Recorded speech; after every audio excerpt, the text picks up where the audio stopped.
நோயாளிகளை பயனாளிகளாக பார்க்கணுங்கிறார் ஸ்டாலின். மருத்துவர்களையும் மருத்துவமனைகளையும் நாடி வரவங்களை மருத்துவ பயனாளிகளும் நாம் பார்க்கணும். நோயாளிகளை எங்கே பயனாளிகளாக பார்க்குறோம்?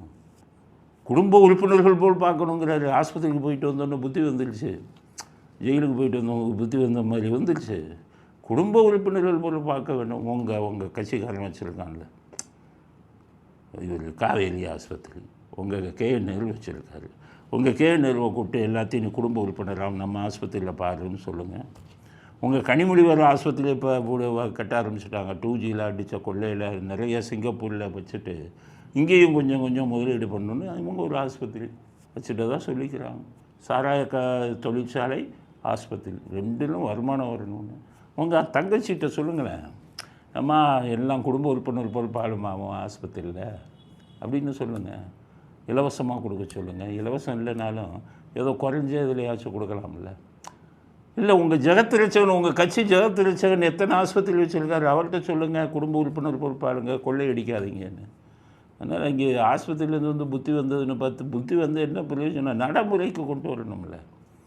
அதெல்லாம் நீங்கள் பண்ணீங்கன்னா கல்வியும் மருத்துவமும் திராவிடத்தின் 2 கண்கள் என்றார். தமிழ்நாட்டு மக்களை கல்வி நிலையங்களும்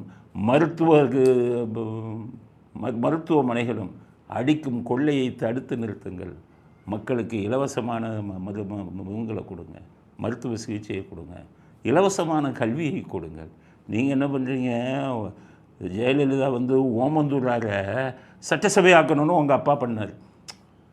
1050 கோடி, அதில் பாதியை கொள்ளையடித்தார். அதில் ஐஏஎஸ் ஆஃபீஸர் நிறைய கதை இருக்குது.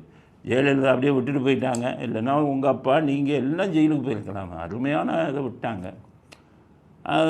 அதனால் ஓமந்தூரார் வந்து ஜெயலலிதா வந்த உடனே சட்டசபை வேணாம், ஆஸ்பத்திரியாக மாற்றுங்கன்னாங்க.